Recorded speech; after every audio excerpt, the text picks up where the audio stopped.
My PhD is in epistemology, basically how we shop among interpretations, and specifically in my case, evolutionary epistemology, which is tracing this process of interpretation from the origins of life forward.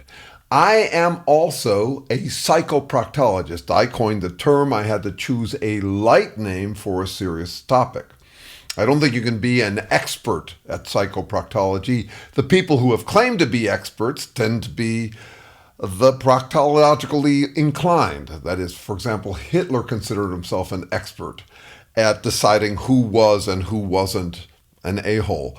And so I'm saying, no, I need a light name because I have to take myself less seriously since I take the subject so seriously. I've been a psychoproctologist now for over 20 years. I've written a book, What's Up with A-Holes, How to Spot and Stop Them Without Becoming One.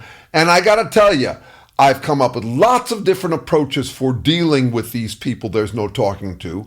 Basically, how do you humbly humble humans who will say and do anything to avoid human humility?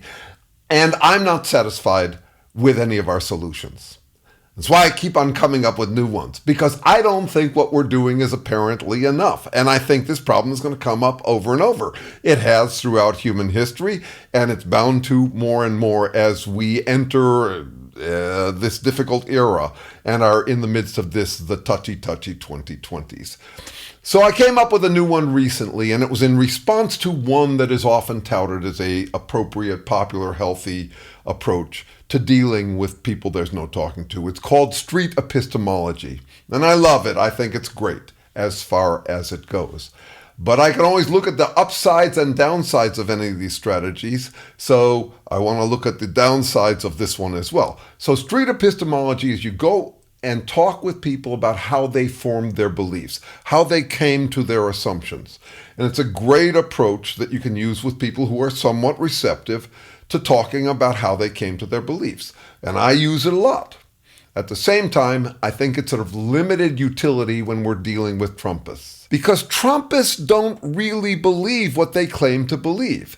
They don't really care about the things they claim to care about so much that it trumps all other considerations. It's a feeling thing. I make a point when dealing with Trumpists or describing them of using the term feel. I don't say Trumpists think or Trumpists believe. So this becomes a real challenge, and it's not about what they believe and how I disagree with them about it. My work is nonpartisan. I'm post-tribal in my psychoproctology work. I'm trying to figure out this thing about humans that seems to be available to all of us, how we fall into this kind of absolutism where we're right about everything and anybody who disagrees with us is wrong about everything, that kind of thing. So street epistemology is a great technique, and it's got its advantages over the one I'm going to recommend here, but I also just came up with this one and wanted to pitch it to you. Street Shopistemology. When you think about what epistemology really means, it's about how we shop among interpretations.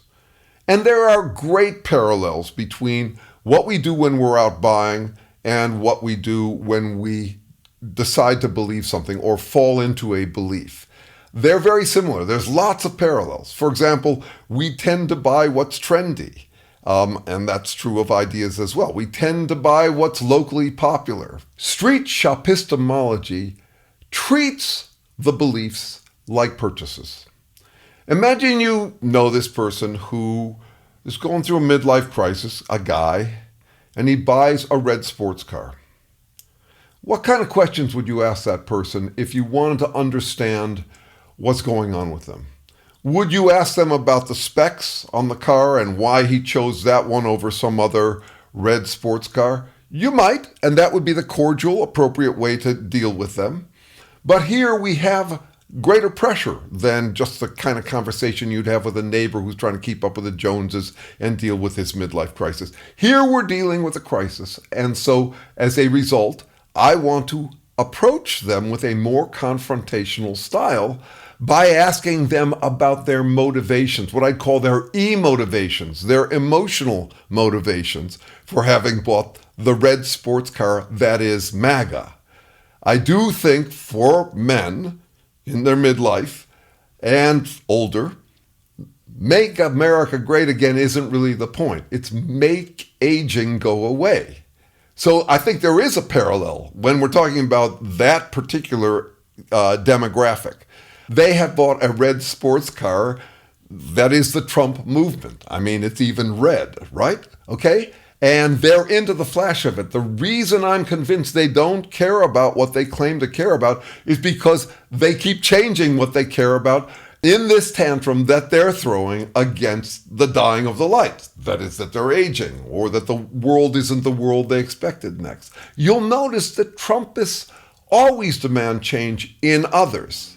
If you think about it, just look, can you find a single thing they demand that actually requires physical compromise and sacrifice on their part? I don't think so. I can't find any. All of the demands are for demands that other people change. It's basically the Tantrumplican party. And again, not because of what they claim to believe, but because it's a feeling thing for them. So street shopistemology would be the kind of questions you'd be asking if you wanted to understand or get them to look at their emotivations, their motivations for having bought it. And that way you're not enabling them by treating their beliefs like beliefs. They love nothing more than that. It makes them feel like they have beliefs. It confirms their false belief that they believe. They don't believe, they're relieving themselves. Big difference. There are things we actually believe and act on, and then there are things we claim to believe for the relief, the self-confidence we get from claiming them, which is like a red sports car. Okay, so what kind of questions would you ask them? When did you first feel the impulse to buy the MAGA movement? How do you feel about yourself as a member of the MAGA movement? What has it gained you in terms of self-confidence to have bought into the MAGA movement? How do you feel about other people's disappointment in you for having bought your red sports car MAGA? You got to ask neutral questions, and still they will feel confrontational to them because you're up in their thing. The last thing they want is any kind of self-awareness of their emotional motivations. That's understandable. So it's a difficult and delicate approach, and it's likely to yield some pushback. It's the kind of thing you might ask after you've asked them what they claim to believe. But you would have to ask them what they claim to believe. You'd have to do some street epistemology, gently and neutrally. So you don't come across as though you believe something different or are trying to argue with them. You don't ask leading or loaded or rhetorical questions. You ask clean questions just out of curiosity to get them to engage with you. And then you might say, I have some more questions. I hope you stick around for them, because a lot of people who I talk to who have bought the MAGA thing don't stick around. Why do you do that? Because that way you can hook them. See, MAGA folks, the trolls especially, will walk away and claim victory if they get uncomfortable in a conversation. They're all about how you have to be more self-aware. You should look at yourself. You got Trump derangement syndrome. All of that is them blaring the police siren at others so loud that they don't have to look at themselves. So it is difficult to get them to stick around. And by the way, I see us doing this in reverse. I hear from more people who say, yeah, I just won't talk to them, claiming victory, as if not talking to them as though they're beneath you is a heroic move. That's what they do. They run away and claim victory. So I'm saying, no, we don't do that. We got to lure them in with street epistemology, then lock them in by saying something about how so many people who believe this stuff walk away dismissively, so that if they do walk away, they don't get to feel quite as confident that they have won. And then you might move into some street shopistemology, where you're basically trying to get them to think about how they ended up embracing the movement because it felt good. The questions would be the kind of questions you'd ask someone who just bought a red sports car. And it's not to guilt them. I have bought status symbols. I know what it's like to buy a red sports car. I never did. I'm not a car person. I bought a fancy new bass guitar to feel young again. I know what that's like. You probably know what it's like. We do lots of purchases that is basically shopping therapy. And there's nothing wrong with that except when you employ it in dangerous ways. So, for example, if you get hooked on heroin to deal with your midlife crisis, that's probably not a good idea. Red sports car, okay, if you can afford it. MAGA, nah, it's too dangerous, a vanity project. It's not good for them. See, I think that Trump got them to feel brave for making this therapeutic move, driven by emotions, to buy this whole package deal self-confidence they get by putting on a red MAGA hat. So, and I think he tricked them, because I think they will pay in the long run the way that a heroin addict pays in the long run. And not only that, it's costing the rest of us. But I don't want to moralize at them. I know what it's like to buy a status symbol. I bet you do too. I know shopping therapy firsthand. I'm a musician. We have GAS, we say, gear acquisition syndrome, where we go out and buy these fetish items that make us feel more self-confident, that sort of thing. So it's not about them being beneath you for having made that purchase. It's about them having made a dangerous purchase. They'd be better off if they bought a red sports car. We'd all be better off if they bought a red sports car. Instead, they bought a red hat. Now, this idea I've just suggested, street shopistemology, again, I'm not satisfied with it. I keep looking for better solutions.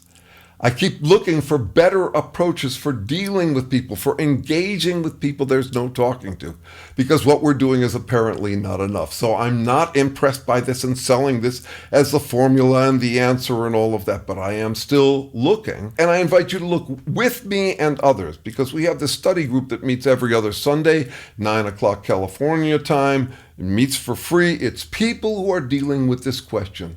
How do you humbly humble humans who will say and do anything to avoid human humility? And this group has been going for a year and a half. It's free to join. I don't upsell you. It's just a place where people are exploring, people who have direct interaction with Trumpists and are trying to find better ways to interact with them. That's what the group is about. That's what my exploration has been about. That's what my exploration will continue to be about. I also do side consulting one-on-one to tailor strategies for the situation you're dealing with, whether it be a Trumpist or just a difficult family member, relative, friend, whatever. That's a lot of my work on the side. But this group is none of that. We don't take roll. We don't record the meetings because I don't want to invade anybody's privacy. I don't upsell. We just explore together.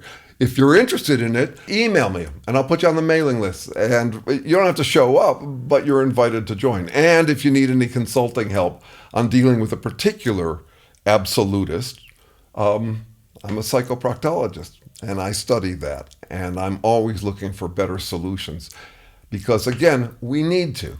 What we're doing is not working well enough. And we've nearly lost our opportunity in the United States. It's touch and go.